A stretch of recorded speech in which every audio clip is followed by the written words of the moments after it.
Hello students, welcome to the class. आज हम पढ़ने वाले हैं आइडेंटिकल स्पेसेस के बारे में। So what are identical spaces? दो vector spaces v and w, उनको हम आइडेंटिकल कब कहते हैं? If and only if each is a subspace of other. That means आपके पास v और w आइडेंटिकल कब होंगे? अगर v w में कंटेन्ड हो जाए और w v में कंटेंट हो जाए। यही हमने कहा ना कि each is a subspace of other. w v का सबस्पेस और v w का सबस्पेस, दैट इज आइडेंटिकल का मतलब हो गया they are same, v is equal to w। So what is the result for identical spaces कि w1 और w2 दो सबस्पेसेस हैं finite dimensional vector space v के।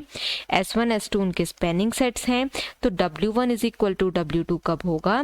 अगर हर एक vector of can be written as linear combination of vectors of s2 and every vector of s2 can be written as linear combination of vectors of s1।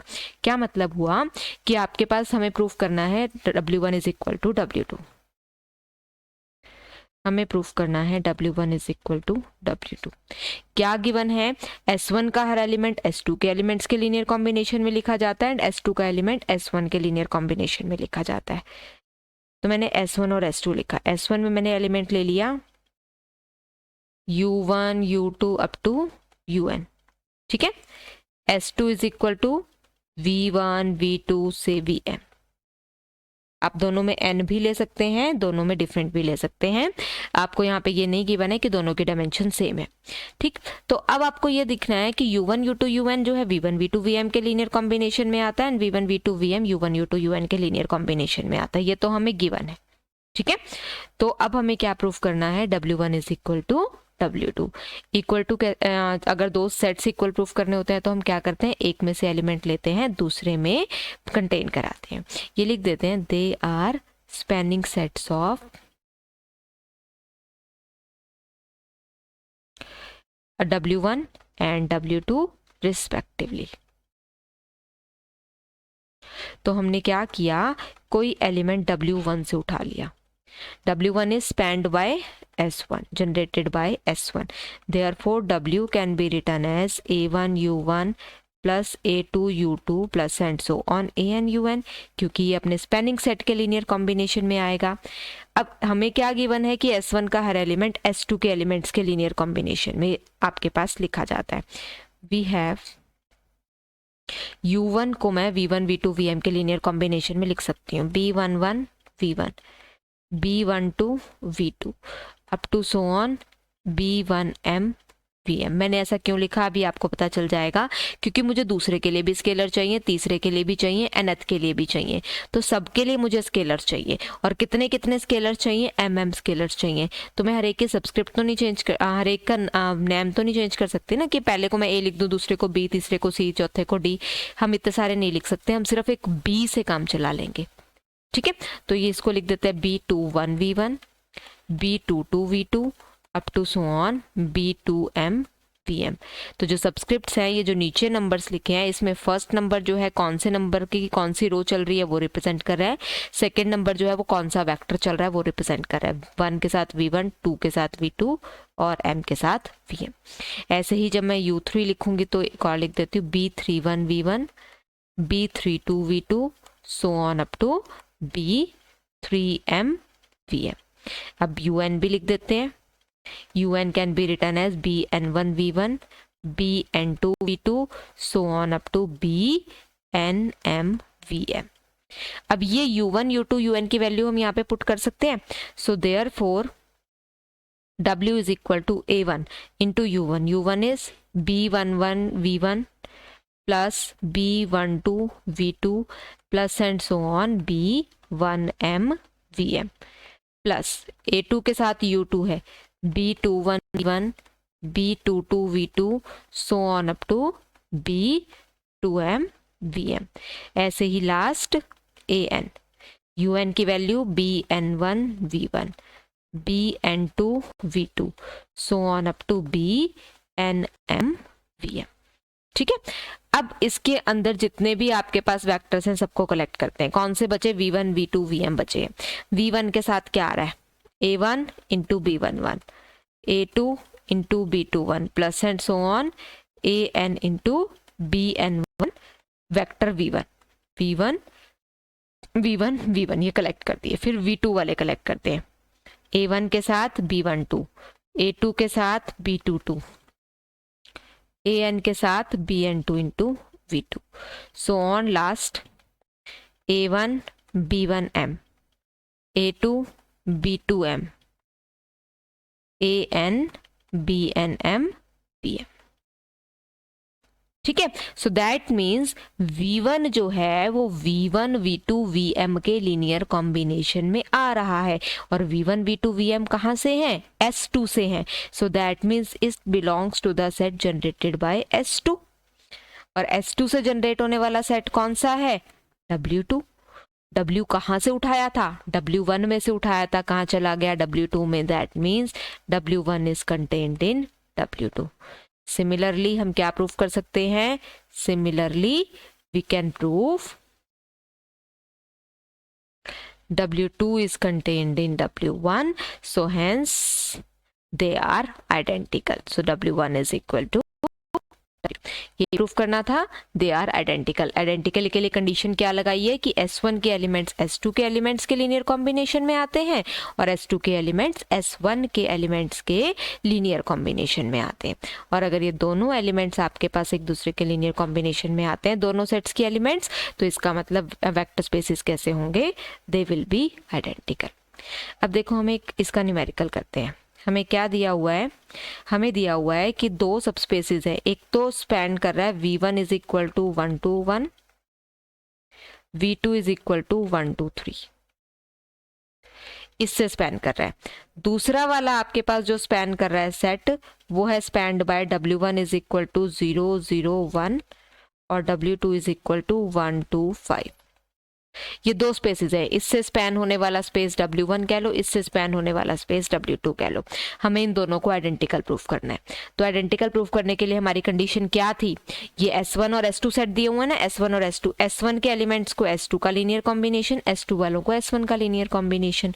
तो अब इनके linear combination लिखते हैं। 1 to 1 दोनों लीनियर कॉम्बिनेशन में आना चाहिए, A into 0 0 1 plus B into 1 2 5, that means B 2B A plus 5B। तो B की वैल्यू आ गई 1, 2B is equal to 2 means B is equal to 1, A plus 5B is equal to 1, that means A is equal to 1 minus 5B, B is equal to 1 है तो A is equal to -4। ठीक है, तो linear combination में लिखा गया, that is -4 into 0 0 1 plus 1 into 1 2 5। अब दूसरे को भी लिख दें, 1 2 3 को भी इन्हीं का लीनियर कॉम्बिनेशन लिखना है, 0 0 1 प्लस B इंटू 1 2 5। एक बार आपने AB की वैल्यू निकाल दी है, आप दोबारा स्केलर्स यूज कर सकते हैं। अगर आपको लगता है कि कंफ्यूजन हो रही है, आप यहाँ पे स्केलर्स चेंज कर दीजिए। You can use the scalar C and D। Confuse नहीं होना, ये इस इक्वेशन के लिए A और B थे, ये इस इक्वेशन के लिए A और B है, दोनों डिफरेंट इक्वेशन है। ये डिफरेंट इक्वेशन है, ये डिफरेंट इक्वेशन है। यहाँ से निकालिए B 2B A plus 5B, क्या आ गया? B is equal to 1, 2B is equal to 2, A plus 5B की वैल्यू कितनी आ गई? अब 3, B तो 1 आ गया, A is equal to 3 minus 5, that is -2। तो ये कितना आया? -2 इंटू 0 0 1 प्लस 1 इंटू 1 2 5। लिखेगा ये वेक्टर इनके लीनियर कॉम्बिनेशन में। अब ये वाला इनके लीनियर कॉम्बिनेशन में और ये वाला इनके लीनियर कॉम्बिनेशन में, ये भी लिखते हैं। कौन सा वेक्टर लिखना है? 0 0 1 को लिखना है A into 1 2 1 plus B into 1 2 3। क्या बनेगा ये equation? A plus B, A plus 2B 2A plus 2B और A प्लस 3B। इक्वेट करें, A प्लस B भी आपके पास 0 आ रहा है, 2A प्लस 2B भी 0 आ रहा है और A प्लस 3B 1 आ रहा है। इसमें से फर्स्ट वाली सब्ट्रैक्ट कर देते हैं, A plus B is equal to 0। तो आपके पास कितना आ गया? 3B minus B, 2B is equal to 1, तो B इज इक्वल टू 1/2। अगर B की वैल्यू 1/2 आई है तो A की वैल्यू कितनी आ गई? -1/2। ठीक है, लिखा गया ये भी लीनियर कॉम्बिनेशन में। ऐसे ही लास्ट निकाल देते हैं। 1 2 5 को लिखना था इनके लीनियर कॉम्बिनेशन में, A into 1 2 1 plus B into 1 2 3। क्या बनेगा ये? A plus B 2a plus 2b, 1 2 1 था ये, a प्लस 3b, तो a plus b is equal to 1, 2a plus 2b is equal to 2, ये दोनों इक्वेशन सेम है। ये इक्वेशन है a plus 3b is equal to 5, इसमें से कौन सी सब्ट्रैक्ट कर देते हैं, a plus b is equal to 1 वाली, a minus a 0, 3b minus b, 3b minus b is 2b, 2b is equal to 5 minus 1 that is 4, तो b की value कितनी आ गई 2, b की वैल्यू यहाँ पे 2 पुट करेंगे तो a की वैल्यू कितनी आ जाएगी 1 minus 2 that is minus 1, so it is minus 1 into 1 2 1 plus 2 into 1 2 3, ठीक है, निकल आए। तो दोनों बेसिस के एलिमेंट्स एक दूसरे के लीनियर कॉम्बिनेशन में आते हैं, और अगर एक दूसरे के लीनियर कॉम्बिनेशन में आते हैं दैट मीन्स दोनों स्पेसिस कैसे हैं, आइडेंटिकल है। सो नेक्स्ट हम जो डिफाइन करने वाले हैं that is complementary space. So पहले हम डिफाइन करते हैं what is a complementary space.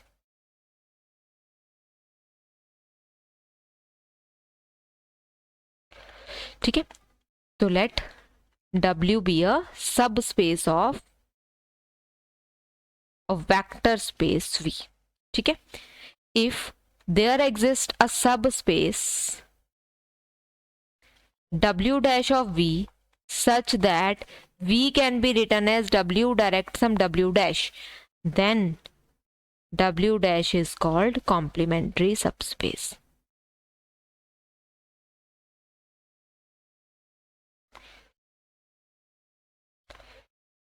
क्या कहा हमने कि अगर कोई सबस्पेस W है, देखो किसी का भी हम सबस्पेस निकालते हैं, कॉम्प्लीमेंट्री सबस्पेस किसका है, कॉम्प्लीमेंट किसका है, ये W का कॉम्प्लीमेंट है, ठीक है। V तो यूनिवर्सल सेट हुआ ना, सेट में आपने कॉम्प्लीमेंट की बात की है तो आप क्या कहते हैं कि आपके पास कॉम्प्लीमेंट क्या होता है कि पूरा का पूरा सेट, पूरे सेट में से अगर मैं ये सेट निकाल दूं तो बचा हुआ जो होता है वो हमारे पास क्या कहलाता है, कॉम्प्लीमेंट, ठीक है।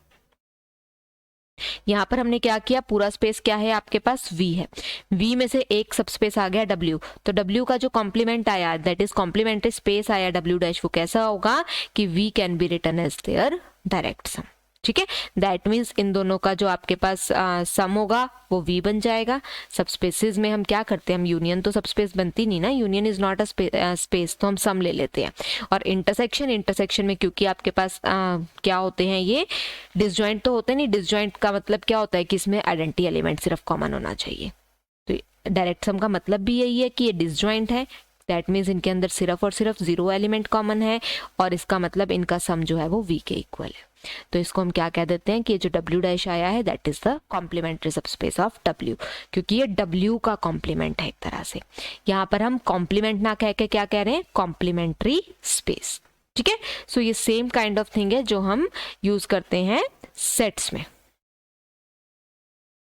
अब देखो अपना जो रिजल्ट नेक्स्ट करने वाले हैं, every subspace W of a finite dimensional vector space V has a complementary subspace।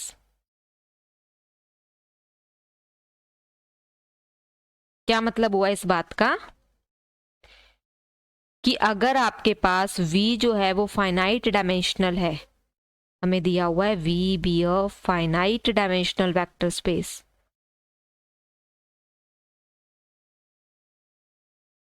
and W is a subspace। अगर W सबस्पेस है, V की डायमेंशन फाइनाइट है तो W की भी फाइनाइट है।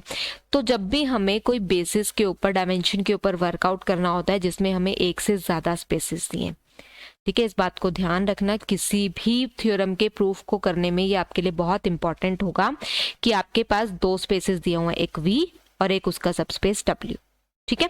तो 2 स्पेसिस दिए हुए हैं, दोनों ही फाइनाइट डायमेंशनल हैं, तो हम छोटे वाले की डायमेंशन और उसकी बेसिस से हमेशा स्टार्ट करते हैं, ठीक है। लेट हमने मान लिया कि डायमेंशन ऑफ W कितनी है, n है, और W1 W2 Wn is a basis of W।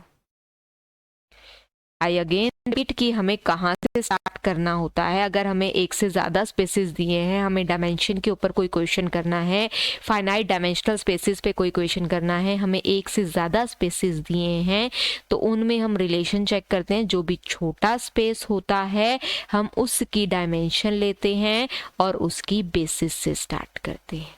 ठीक है, अब ये जो बेसिस है ये W की बेसिस है। दैट मीन्स जो बेसिस है that is always a linearly independent set. तो ये लीनियरली इंडिपेंडेंट वेक्टर्स हुए। अब ये W के वेक्टर्स कहो, W जो है वो क्योंकि V में कंटेन्ड है, ये पूरा सेट आपके पास V, इसके अंदर ये पार्ट छोटा W। तो यहाँ पर जो वेक्टर्स हैं वो V में भी तो है ना, तो ये वेक्टर्स आपके पास V में भी हैं, लीनियरली इंडिपेंडेंट वेक्टर्स।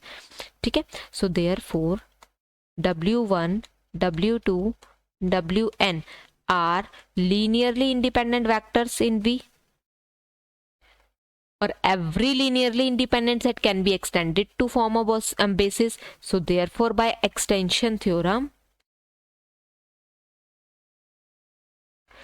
ठीक है, W1, W2, Wn, इसके साथ हमने कुछ और ऐड कर दिया, Wn+1, Wn+2 से लेकर Wm तक। ठीक है, is a basis of V।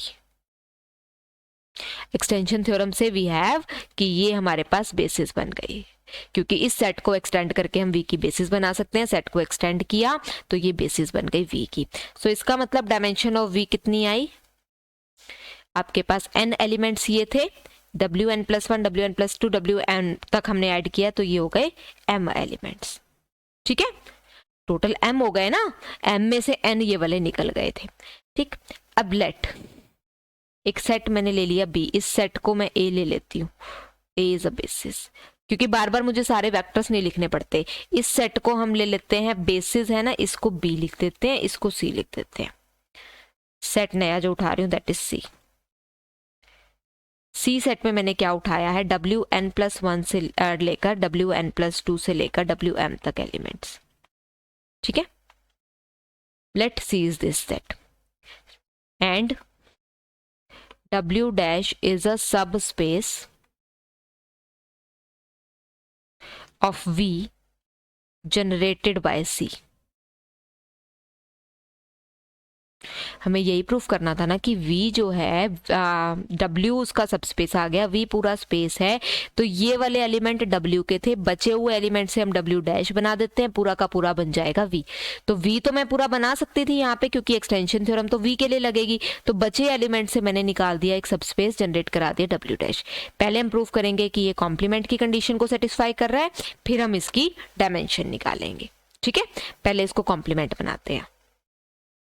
अब ये जनरेटेड बाय C आपके पास W डैश तो बन गया, इसकी डायमेंशन कितनी हुई पहले तो ये देखो, यहाँ पे ही लिख देती हूँ साथ ही। इसकी बेसिस में जितने एलिमेंट हुए, बेसिस में कहाँ से एलिमेंट थे, M में से n एलिमेंट मैंने निकाल दिए, n+1 से स्टार्ट किया है, टोटल एलिमेंट्स m थे, ये m में से n निकाल दो तो ये बच जाएंगे, तो इसकी डायमेंशन हुई m-n। ठीक, तीनों की डायमेंशन मैंने लिख दी। अब तीनों की डायमेंशन में आप यहाँ पे लिख सकते हो कि m कितना है डायमेंशन ऑफ V, n कितना है डायमेंशन ऑफ W। ठीक है, तो ये चीज यहाँ पर मैंने लिख दी है, हालांकि ये हम लास्ट में प्रूफ करेंगे जब हम इसको कॉम्प्लीमेंट बना देंगे, पर मैंने यहाँ पे भी निकाल दिया। डायमेंशन W डैश कितनी आ रही है, m-n, m क्या है डायमेंशन V और n क्या है डायमेंशन ऑफ W। अब मुझे इसका कॉम्प्लीमेंट ऐसे बनाना है, W का complement. Require to prove V is equal to W direct sum W dash. अब ये बनाने के लिए, कॉम्प्लीमेंट बनाने के लिए मुझे दो चीजें प्रूफ करनी पड़ती हैं, दैट इज क्या क्या प्रूफ करना है, एक तो V इनका सम है, सेकंड इनकी जो इंटरसेक्शन है दैट इज सिंगलटन जीरो, उसमें सिर्फ जीरो आ रहा है। ठीक है, तो अब मैं कोई एलिमेंट V से उठाती हूँ, V belongs to V, V के लिए B इसकी बेसिस है, B is a basis of V। इसका मतलब V जो है वो बेसिस के एलिमेंट के लीनियर कॉम्बिनेशन में आएगा। V can be written as A1W1 plus A2W2 से लेकर पहले तो AN-WN तक आएंगे, फिर AN+1 WN+1 से लेकर कहाँ तक आएंगे, AM-WM तक। अब जो पहले वाले n एलिमेंट्स थे ये आपके पास किससे जनरेट हो रहे थे, इस A सेट से, यानी कि ये W की बेसिस से जनरेट हो रहे थे, W में चले गए। ये बाद वाले किससे जनरेट हो रहे हैं, ये इस C सेट से जनरेट हो रहे हैं, और ये C सेट किसकी बेसिस है, W डैश की। तो ये एलिमेंट कहाँ गया, W में, ये एलिमेंट गया W डैश में, तो V का एलिमेंट कहाँ चला गया, W प्लस W डैश में। ठीक है, तो इसका मतलब V का element W plus W dash में जाता है। कहाँ से उठाया था, V से। V is contained in W plus W dash, और ये सब स्पेस है तो V में तो डेफिनेटली कंटेन्ड होगा। So therefore V is equal to W plus W dash. पहली कंडीशन हो गई, ये वाली सेटिस्फाई हो गई। दूसरी पे चलते हैं। कोई एलिमेंट W मैंने उठा लिया, W इंटरसेक्शन W डैश से। अब W जो है वो W में भी है, W जो है वो W डैश में भी है, दोनों की बेसिस के लीनियर कॉम्बिनेशन में आएगा। पहले इसकी बेसिस में लिखती हूँ, A1 W1 A2 W2 up to so on AN WN तक आएगा। ये यहाँ पे आ रहा है तो ये हो गया BN plus 1 WN plus 1 BN plus 2 WN plus 2 से लेकर BM WM तक, यही है ना इसकी बेसिस। अब दोनों की बेसिस के लिए कॉम्बिनेशन में लिख दिया। ये दोनों आपके पास रिप्रेजेंटेशन किसकी है, W की, that means they will be equal. So A1 W1 plus A2 W2 plus and so on AN WN is equal to BN plus 1 WN plus 1 plus BN plus 2 WN plus 2 से लेकर BM WM तक। ठीक है, मैंने क्या किया, ये left side हमारे पास ले आई, सारी टर्म्स मैंने लेफ्ट में ले ली। लेफ्ट में सारी टर्म्स लेंगे तो क्या बन जाएगा आपके पास, A1 W1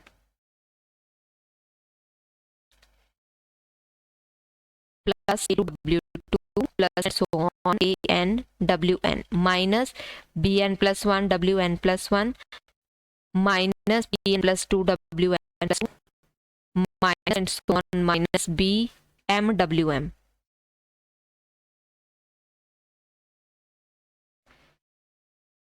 इक्वल टू 0। अब ये किस लीनियर कॉम्बिनेशन इक्वल टू 0 आया, ये तो पूरी V की बेसिस है, W1 W2 WN WN plus 1 से लेकर WM, तो ये V की बेसिस का लीनियर कॉम्बिनेशन आया है। ठीक है, तो ये आपके पास किसका लीनियर कॉम्बिनेशन बन गया, पूरी की पूरी V की बेसिस का। V की बेसिस कौन सी थी, B की। तो हमारे पास क्या गिवन है, B set is linearly independent, और ये V का लीनियर कॉम्बिनेशन, V की बेसिस का B का लीनियर कॉम्बिनेशन क्या आ रहा है, 0। इसका मतलब इंडिपेंडेंट है तो सारे स्केलर 0 हो गए, तो A1 A2 से लेकर AN तक, और ये minus of BN plus 1 minus of BN plus 2 से लेकर माइनस ऑफ BM तक सब 0 हो गए। ठीक है, अब अगर ये सारे स्केलर 0 होंगे तो इसका मतलब ये W भी 0 और ये W डैश, ये वाली भी आपके पास 0, ये भी 0, अल्टीमेटली W एलिमेंट जो है वो 0 आ गया। W हमने उठाया था W इंटरसेक्शन W डैश से। इसका मतलब अगर ये आप इंटरसेक्शन से उठा रहे हो, एलिमेंट 0 आ रहा है, तो इंटरसेक्शन में क्या है, W intersection W dash is singleton 0। That means V is the direct sum of W and W dash. एक और चीज हमने यहाँ पर शो की कि इसकी डायमेंशन कितनी है, dimension of V minus dimension of W। ठीक है, so this is about complementary space. Rest we will do in the next lecture. Thank you.